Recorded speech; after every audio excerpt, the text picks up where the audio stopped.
Chers amis de Léon Joléo, merci une fois de plus de nous faire confiance. Nous nous sommes retrouvés pour parler de l'actualité de la République démocratique du Congo. Vous savez, nous, Léon Joléo, nous vous servons en âme et conscience. Nous sommes là pour vous parler de l'actualité ainsi que la situation politique de notre pays. Aujourd'hui, nous allons parler d'un sujet qui fait jaser, en tout cas durant cette période en République démocratique du Congo.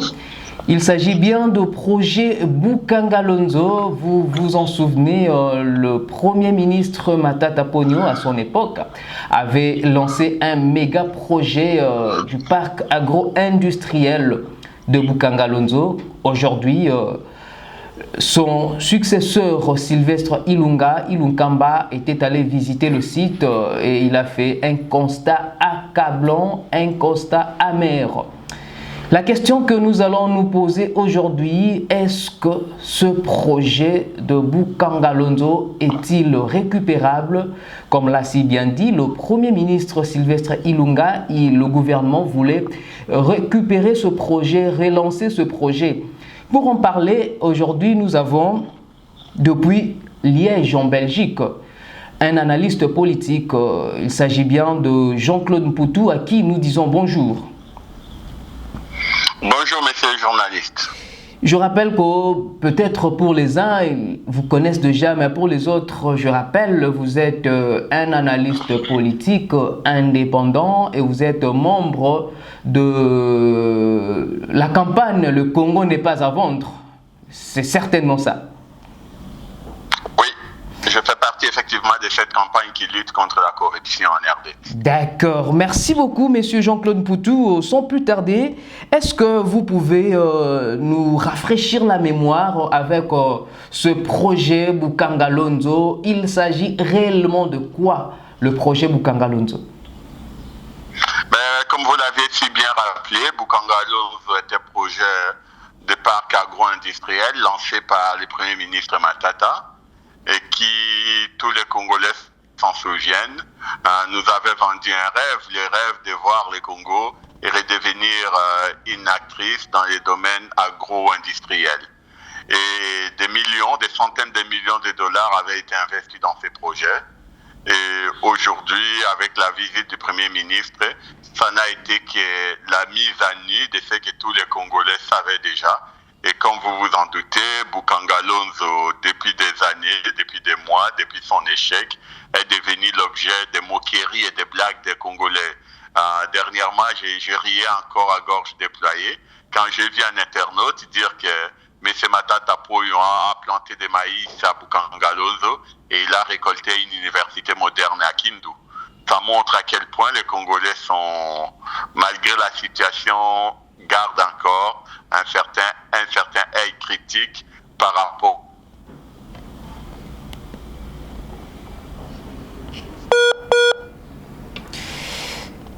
Monsieur Jean-Claude Mpoutou, il va nous revenir. Il est là, oui. Allez-y, monsieur Jean-Claude Mpoutou, il y avait un petit problème de liaison. Allez-y.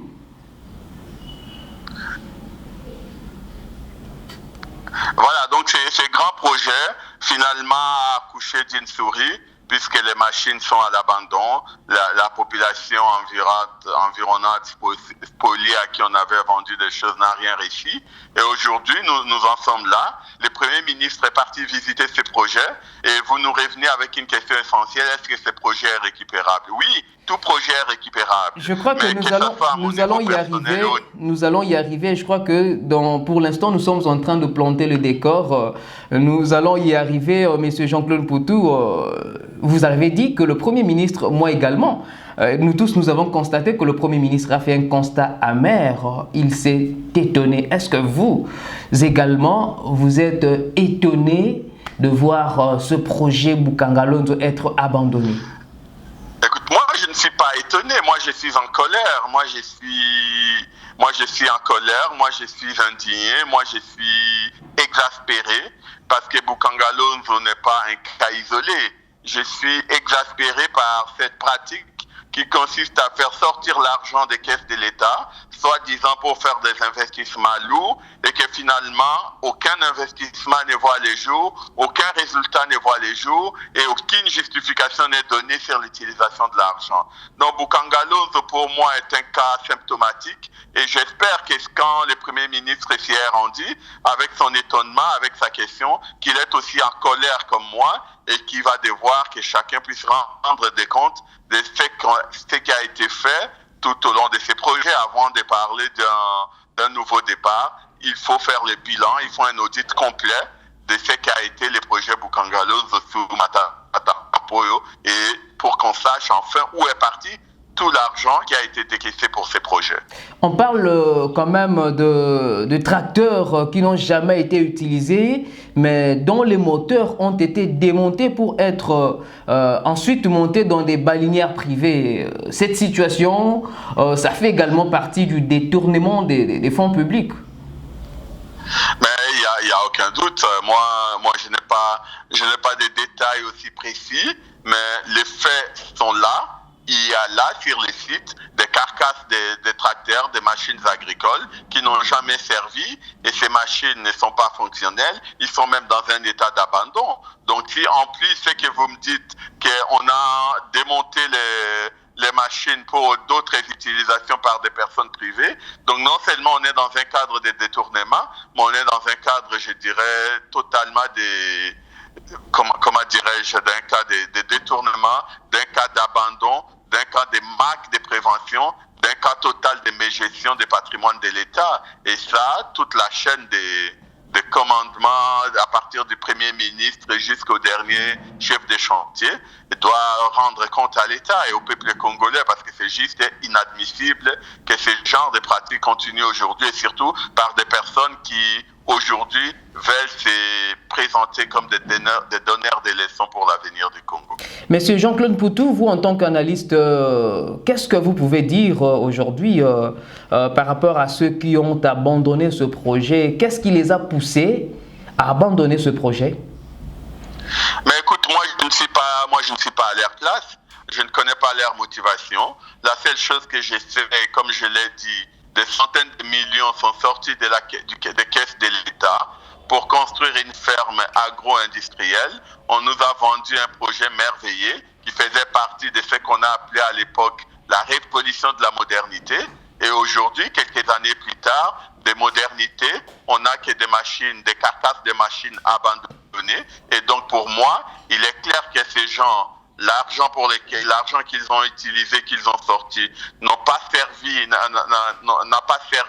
à l'objectif, et qu'aujourd'hui on n'a aucune ferme agro-industrielle, on a au contraire des machines abandonnées, un chantier en pleine perdition.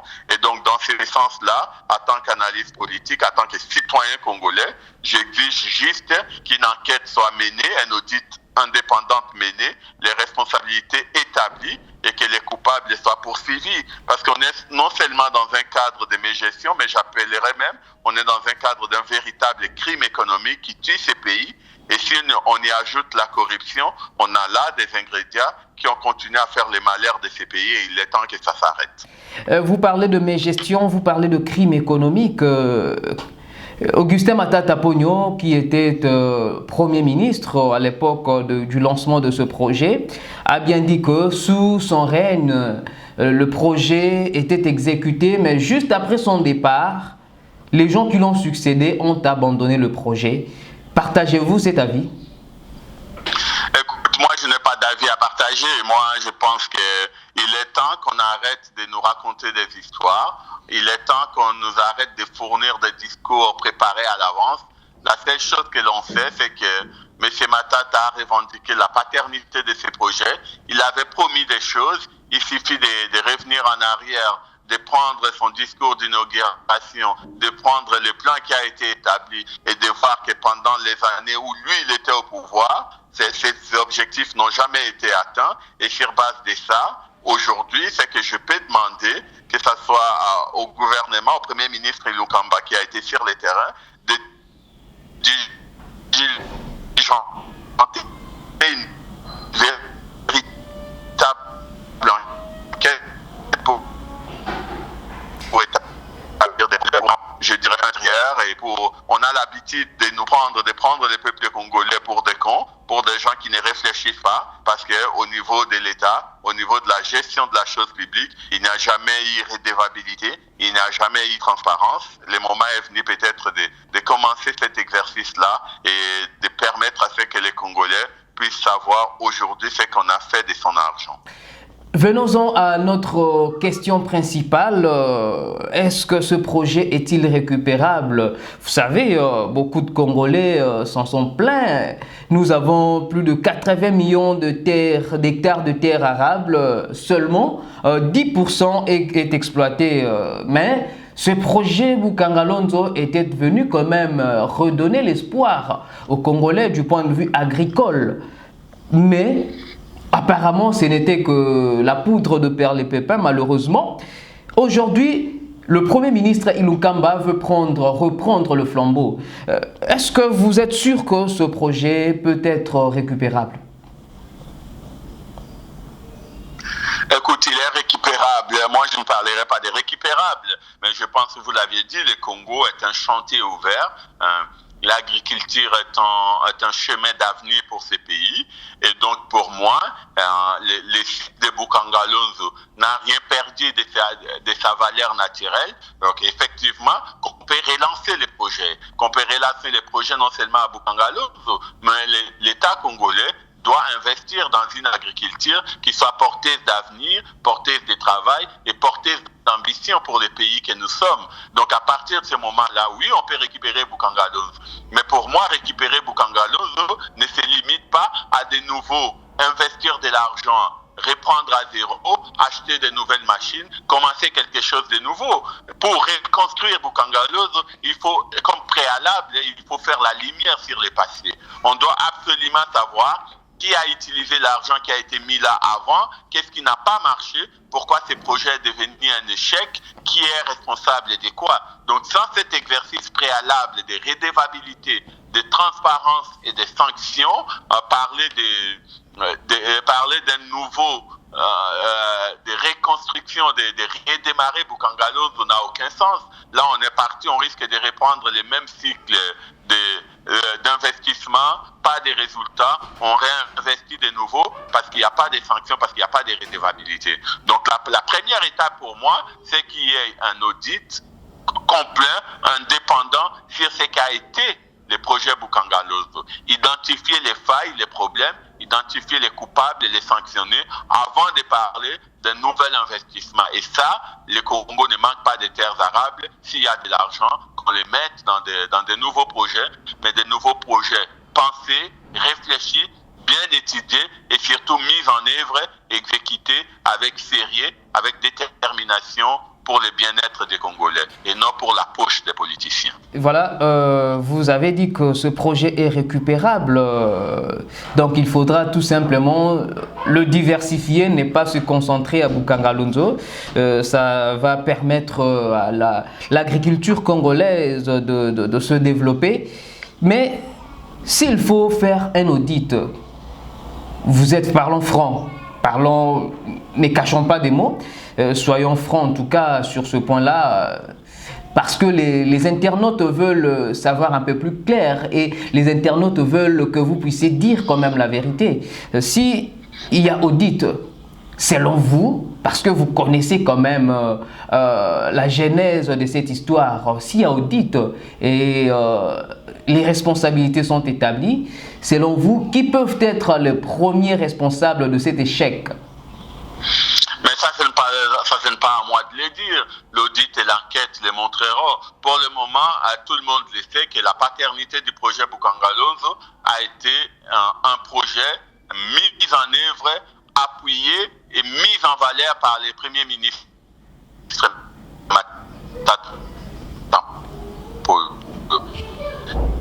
C'est lui le père de Boukangalonzo. Le Premier ministre, il a porté ses projets. D'ailleurs, on a encore si on regardait, si vous faites votre travail de les journalistes, vous retrouvez les éléments de l'époque, les interviews sur ces projets, les paroles de M. Matata, vous verrez quel éloge il a fait de ces projets. Le projet a échoué, vous-même vous aviez dit qu'il a essayé de dire que c'est pas lui qui a mis ces projets en échec, mais ce sont ses successeurs. Ce sont des accusations graves. Donc ça veut dire que pour Matata Mpoyo, ceux qui sont venus après lui sont responsables de l'échec du projet. Et donc moi je pense qu'à partir du moment où il y a cette polémique-là, il est utile de faire un audit indépendant qui ira en profondeur dans les choses, qui posera les questions qu'il faut, qui regardera les dépenses faites autour de ces projets, ordonnées par qui, exécutées par qui, pour qu'on ait tous ces éléments. À l'heure actuelle, je ne suis pas en mesure de vous dire qui sera indexé, qui sera responsable.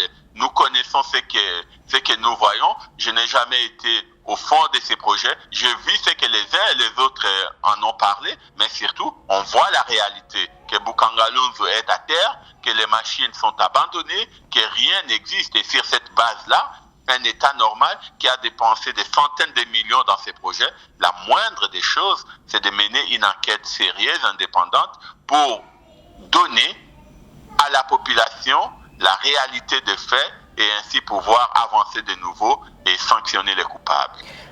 Que les enquêtes soient menées, les enquêtes sérieuses en tout cas, et que les responsabilités soient établies et que les coupables soient condamnés parce que c'est de l'argent du trésor public qui a été dépensé. Monsieur Jean-Claude Poutou, avant de terminer ce sujet, j'aimerais quand même que vous puissiez placer un dernier mot. Qu'est-ce que les Congolais peuvent retenir de ce périple, de ce problème de la situation de Boukangalonzo? Quel est le conseil que vous pouvez donner à la population congolaise qui est en train de vous suivre en ces nets moments?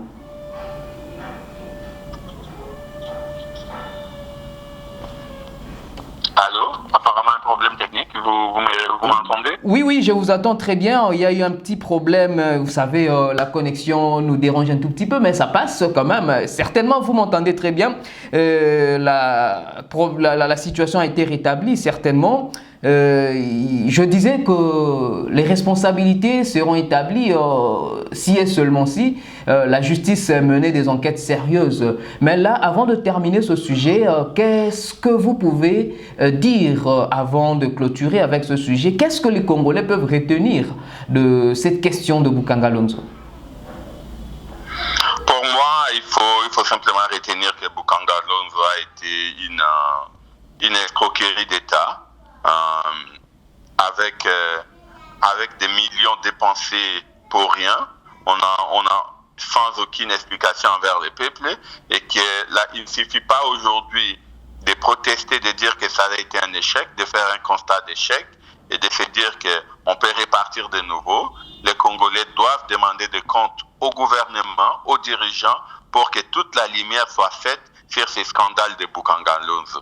Puisqu'il n'y a pas que Boukangalonzo, il y a d'autres scandales sur d'autres secteurs de la dépense, et il est temps qu'enfin les Congolais puissent avoir droit à la redevabilité de ceux qui sont censés les diriger. On ne peut pas être payé par l'État, recevoir des millions, s'enrichir et penser que ça suffit. Et c'est en plus de cela commencer à donner des leçons sur l'avenir, alors qu'on a là, avec Boukangalonzo, la preuve réelle d'un échec, d'un comportement indigne d'homme d'État. Merci beaucoup, monsieur Jean-Claude Poutou.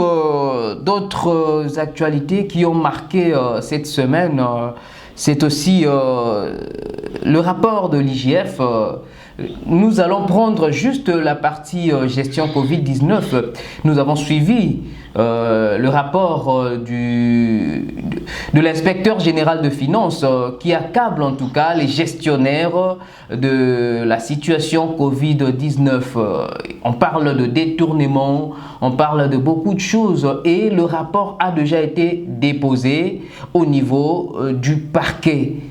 Aujourd'hui, est-ce que vous également vous partagez cet avis que le Covid-19 n'a pas été bien géré du point de vue financier par le ministère de la Santé plus particulièrement? Mais qui suis-je pour remettre en cause les rapports de l'IGF? L'IGF a mené des enquêtes. a interrogé des personnes et est arrivé à la conclusion de ce qui était déjà manifeste pour n'importe quel analyste indépendant, de voir de quelle manière cette pandémie a été gérée pendant cette crise. On a tous en mémoire les scandales des patients disant qu'ils n'ont pas été malades, mais qu'on a fait passer pour malades pour utiliser de l'argent. On a tous été témoins des vidéos des patients abandonnés dans des hôpitaux sans aucune prise en charge. On a tous été témoins des différents dysfonctionnements du système. On a encore en mémoire la déclaration du professeur Mouyembe disant, depuis le début de la maladie, je n'ai reçu qu'1 500 000, alors je ne sais pas où sont passés tous les millions qui disent avoir été investis dans la riposte. Donc on a toute une série de choses qui étaient manifestes, qui étaient évidentes, qu'on a tous senti venir. Maintenant que l'IGF a fait un travail à profondeur, qu'il a mené une enquête, qu'il a établi des conclusions et qu'il a déposé au parquet, moi je n'attends qu'une chose, j'attends que les parquets poursuivent ces enquêtes et traduisent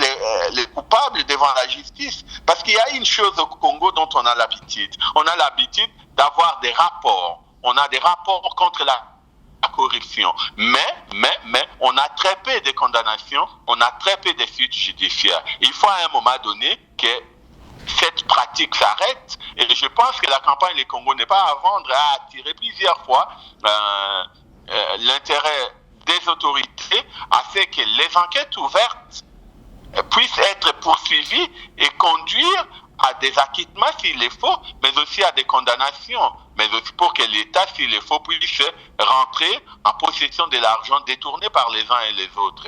Donc on a dans cette histoire de Covid un exemple actuel, parlant, qui montre des choses, et tout ce que j'espère, c'est que dans ces processus de l'IGF, et maintenant 10 parquets, les politiques vont rester en dehors de ça pour permettre à notre justice d'être véritablement efficace, libre, pour établir les responsabilités. Parce que ça, c'est une question de vie de la population, c'est une question d'avenir. La pandémie est encore là. On ne peut pas accepter que l'argent mis à la disposition des autorités pour protéger la population puisse aller enrichir les poches des uns et des autres. Et ça, c'est un scandale, un scandale de plus. Mais nous espérons que la justice fera son travail et que cette enquête ira jusqu'au procès pour que les responsabilités soient établies. Est-ce que vous croyez que ces enquêtes iront jusqu'au bout? Parce que il faut qu'on se dise la vérité. L'IGF a accablé... Je ne crois rien, je ne peux pas. L'IGF a accablé le ministre de la Santé, on doit se le dire. Et le ministre de la Santé, le docteur Eteni Longondo, c'est un proche du chef de l'État dans le contexte actuel où le FCC et le CACH, plus particulièrement l'UDPS, sont en train de tirer la justice de leur côté. Est-ce que vous êtes sûr que les enquêtes vont arriver jusqu'au bout? Écoute, pour moi, il y a 3 choses dans ce que vous dites. D'une part, la question de l'instrumentalisation de la justice par les politiques. C'est une réalité. Mais j'ose croire que dans ces pays qui est le nôtre, nous avons encore des juges assez indépendants, assez autonomes pour faire leur travail. De l'autre côté, je retiens juste que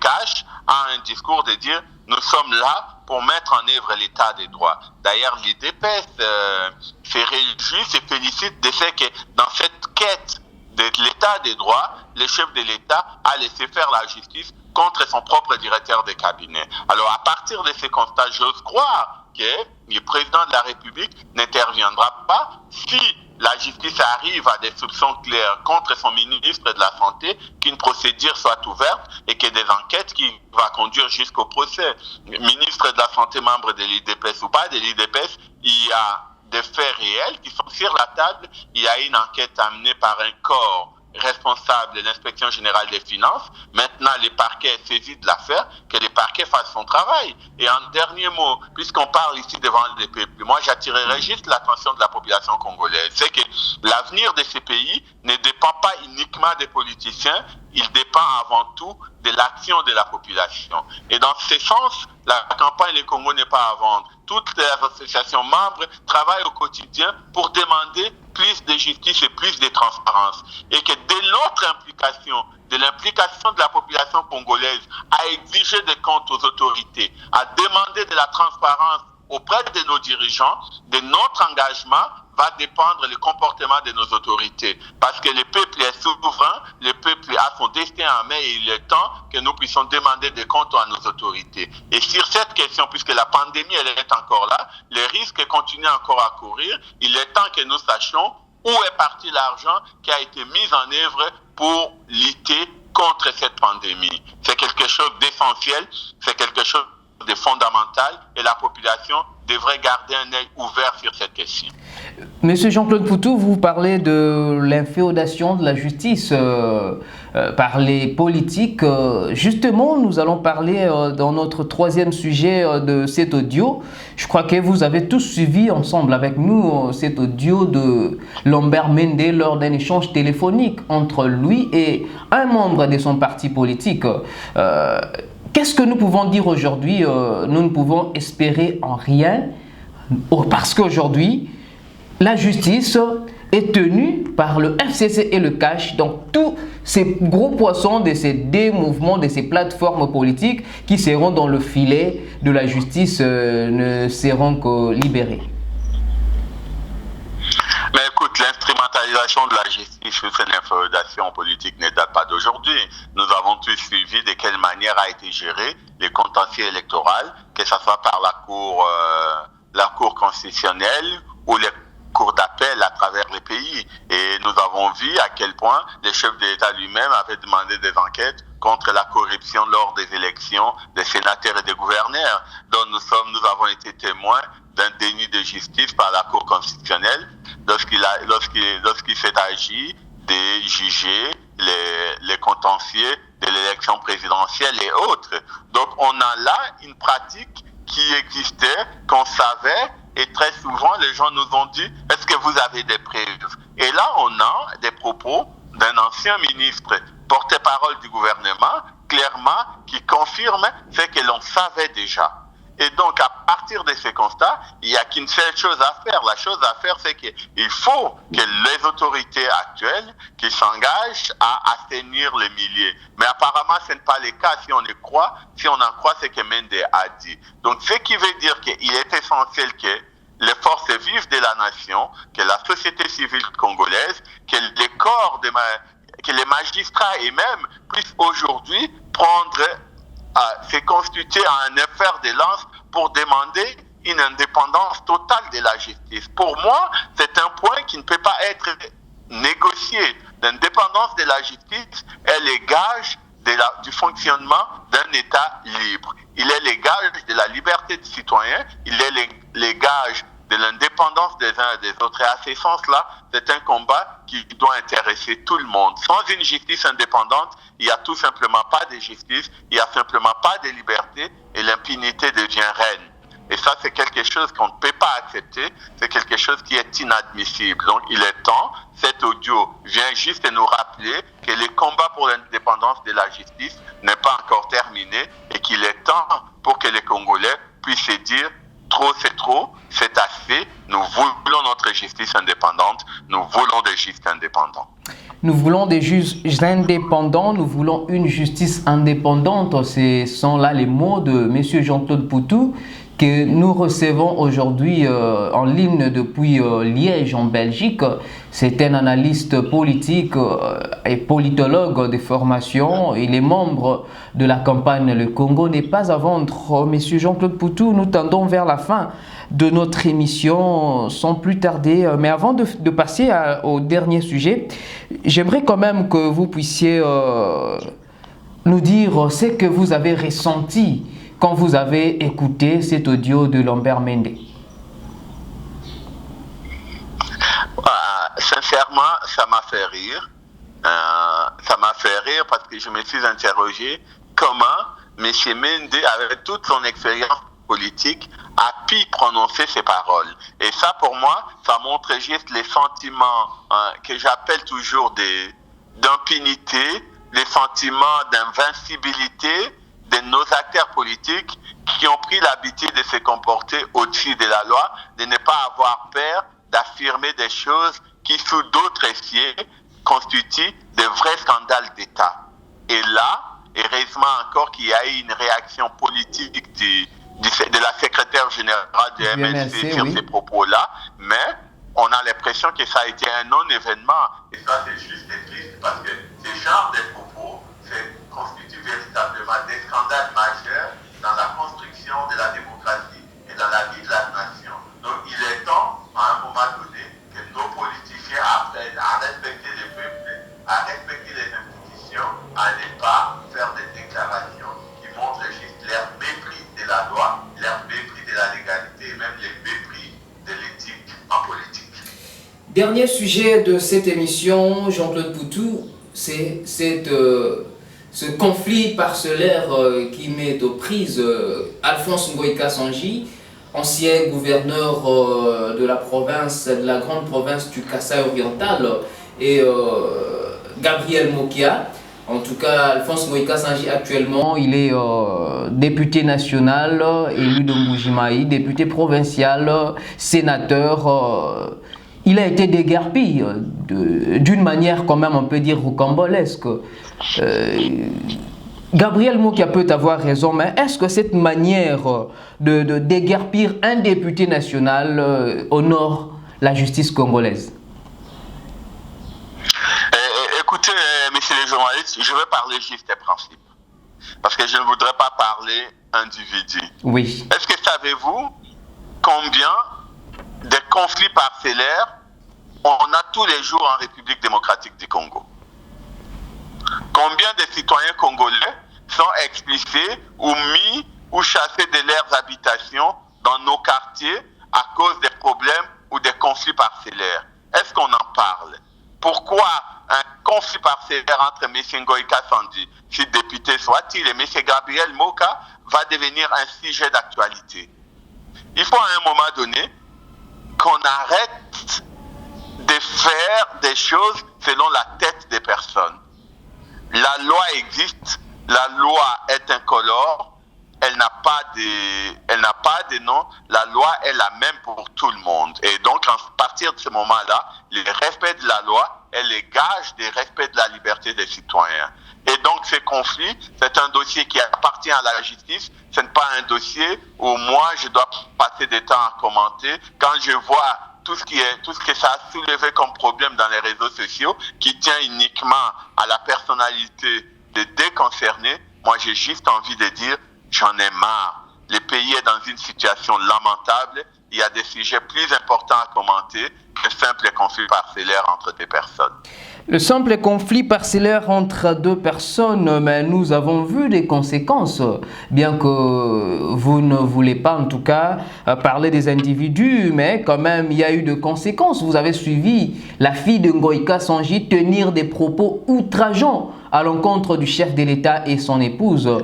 Sa fille, je rappelle que c'est une députée provinciale de Mbujimayi, elle était suppléante de son père pour la députation provinciale à Mbujimayi aujourd'hui. Mais voilà, c'est la confirmation. Oui. C'est la confirmation de l'état, de ce que je disais tout à l'heure. On a des politiciens sans aucune éthique. On a une classe politique sans aucun respect, qui n'a pas de valeur. Bien, voilà. Merci beaucoup, monsieur Jean-Claude Poutou. Une élite de la nation. Et même à ma fille, je ne permettrai pas ce genre de propos. Oui. Donc, ça montre juste à quel point la bassesse de l'affaire, et c'est pourquoi je n'ai même pas envie de passer du temps sur de tels comportements qui traduisent juste un état de fait. C'est que nous sommes les premiers, et vous les journalistes en premier, à accueillir sur vos plateaux ces apprentis politiciens ou certains de vos collègues tenant des propos indignes d'être tenus dans la cour des récréations. Donc on est là face à un problème qui est un problème sociétal, un problème de moralité, un problème d'éducation, un problème de comportement. Et ça, pour moi, il y a d'autres endroits pour les régler qui est dans devant des tribunaux, que les réseaux sociaux sont là pour ça. Et donc moi, je laisse ça aux commentateurs, à ceux qui sont habitués à commenter ce genre de propos. Pour moi, ce n'est pas la première fois qu'un élu de la nation, qu'un représentant de l'État puisse tenir des propos de ce genre-là. Et de toutes les façons, il suffit de voir les commentaires des internautes sur ces propos, de voir les jeux de ping-pong qui s'est installé, qui a tenu des propos outrageants, de voir les injures contre Mabunda, d'avoir les injures contre l'ancien président. On a même vu, on a même assisté à des discours des plus hauts responsables avec des mots outrageants envers les autres. Et donc on est dans quelque chose qui est devenu presque la normalité dans les paysages congolais. C'est indigne d'une nation, c'est indigne de nous, et je pense pas que je perdrai mon temps à commenter ce genre de propos. J'en ai juste assez. Il faut à un moment donné prendre des mesures, et ces mesures va par une cure de désintoxication de nos hommes politiques, de nos hommes des médias qui ont tellement l'injure facile, et de nos musiciens qui chantent les anti-valeurs, des propos qui n'ont pas leur place dans la vie d'une nation qui se veut respectable. Merci beaucoup, monsieur Jean-Claude Poutou. Nous sommes arrivés à la fin de notre émission. Avant de terminer, je vous accorde quand même la parole pour vos derniers mots. Si ça vous paraît facile de les exprimer en lingala, vous êtes disposé, si en Kikongo, vous êtes disposé en Chiluba ou en Swahili, ça dépend de vous, mais j'aimerais que vos derniers mots soient exprimés dans une des langues nationales. J'ai simplement envie de dire à notre population que mboka na biso eza na danger, pasi eleki, mikolo nyonso bato bazokufa na bitumba na leste, na nzala, na kozanga bakisi. Et lelo, ngonga ebeti peut-être pour que biso nyonso totelema lokola bana Congo, tobosana question ya ba tribalisme ya ba origine na biso, et tango ekoki totelema po tobongisa mboka, tango ekoki totelema po to combattre corruption, parce que corruption eza koboma mboka na biso, corruption ya ba politicien, corruption ya ba homme d'affaires, corruption ya justice, yango nde eza koboma mboka na biso.